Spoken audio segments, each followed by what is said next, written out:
P4 అంటే డబ్బు ఇచ్చేయడం అనుకుంటారు కానీ ఇది చాలా కీలకమైందని ఆంధ్రప్రదేశ్ ఉప ముఖ్యమంత్రి పవన్ కళ్యాణ్ పేర్కొన్నారు. రాష్ట్ర ప్రభుత్వం నిర్వహించిన P4 ప్రారంభోత్సవ కార్యక్రమంలో పవన్ కళ్యాణ్ పాల్గొన్నారు.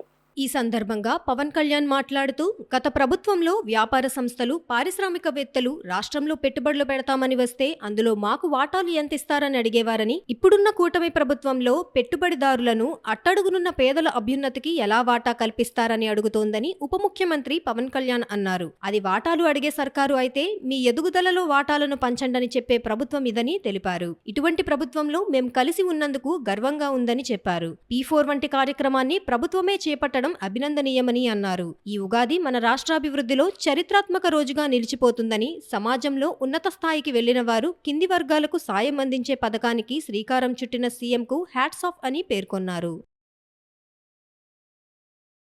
కానీ వాళ్ళకి ఏముంటుందంటే ఎవరో ఒకరు సలహా ఇచ్చేవాడు కావాలి. ఏదైనా నాకు అవుదాం, ఏదన్నా నా జీవితం మెరుగుపడాలి అంటే సలహాలు ఇచ్చేవాళ్ళు కావాలి. అది ఒకసారి మాట అవ్వచ్చు, లేదంటే ఒకసారి ఒక చిన్నపాటి ధన సహాయం కావచ్చు, లేదంటే చిన్నపాటి ఒక మాట సహాయం కావచ్చు. ఇవన్నీ వ్యక్తులుగా అందరం చేస్తాం. కానీ దీన్ని ఒక ప్రభుత్వ కార్యక్రమంగా దీన్ని చేపట్టినందుకు మనస్ఫూర్తిగా ముఖ్యమంత్రి గారికి నా అభినందనలు, ధన్యవాదాలు తెలియజేసుకుంటున్నాను. ఈ ఉగాది మన రాష్ట్ర అభివృద్ధిలో ఒక చారిత్రాత్మక రోజుగా నిలిచిపోతుంది. స్వర్ణాంధ్రప్రదేశ్ 2047 లక్ష్యాన్ని చేరుకునే దిశగా పేదరికాన్ని పూర్తిగా నిర్మూలించేందుకు జీరో పావర్టీ P4 పాలసీ అనే ఈ గొప్ప కార్యక్రమాన్ని ప్రారంభిస్తున్నందుకు మనస్ఫూర్తిగా ధన్యవాదాలు తెలియజేస్తున్నాను. దేశం మొత్తం గౌరవ ప్రధాని శ్రీ నరేంద్ర మోదీ గారి నేతృత్వంలో వికసిత్ భారత్ 2047 లక్ష్యాన్ని సాధించే దిశగా ముందుకు సాగుతుండగా, అదే దిశలో గౌరవ ముఖ్యమంత్రి శ్రీ నారా చంద్రబాబు నాయుడు గారి నేతృత్వంలో మన రాష్ట్రం స్వర్ణ ఆంధ్రప్రదేశ్గా రూపుదిద్దుకుంటుంది. ముఖ్యంగా 10 సూత్రాలు ఒక ముఖ్యమైన సూత్రంగా జీరో పావర్టీ నెరవేర్చేందుకు ఈ P4 పాలసీ అమలులోకి వచ్చింది. P4 public private people partnership అంటే ప్రభుత్వం, ప్రైవేట్ రంగం, ప్రజలు కలిసి పనిచేయటం. సామాజికంగా అంటే చాలాసార్లు సమాజంలో ఉన్నత స్థాయికి వెళ్ళిపోయి వీళ్ళు కింద వ్యక్తులకి, వర్గాలకి ఏవి చేయరు అని ఉంటుంది.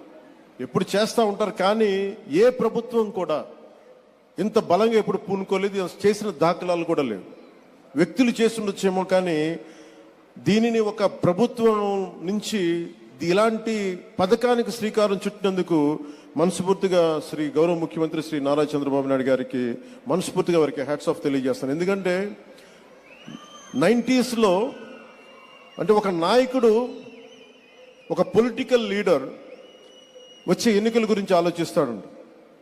కానీ ఒక నాయకుడు, ఒక నిజమైన ఒక విజనరీ లీడరు వచ్చే తరం కోసం ఆలోచిస్తారు. అలాంటి వచ్చే తరం కోసం ఆలోచించగలిగే నాయకులే కాబట్టి ఈ రోజున గౌరవ ముఖ్యమంత్రి శ్రీ నారా చంద్రబాబు నాయుడు గారి వెంట మేమందరం ఎందుకున్నామంటే ఒక తరం కోసం ఆలోచించగలిగే వ్యక్తి.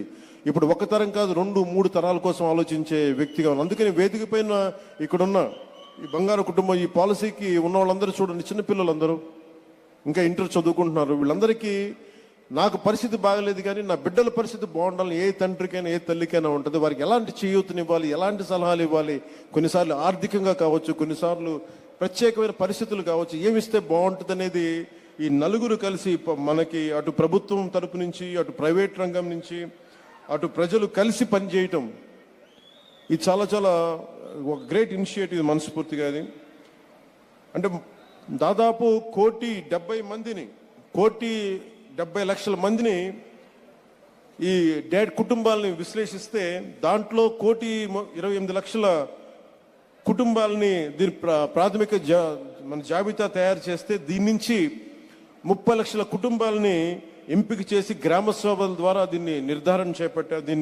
నిర్ధారిస్తున్నారు. అలాగే అన్యాయంగా ఈ పథకాలకు లేకుండా తొలగించబడిన కుటుంబాలను గుర్తించి అన్ని సవరణలు చేసేందుకు ప్రత్యేకంగా ప్రణాళికను రూపొందించారు.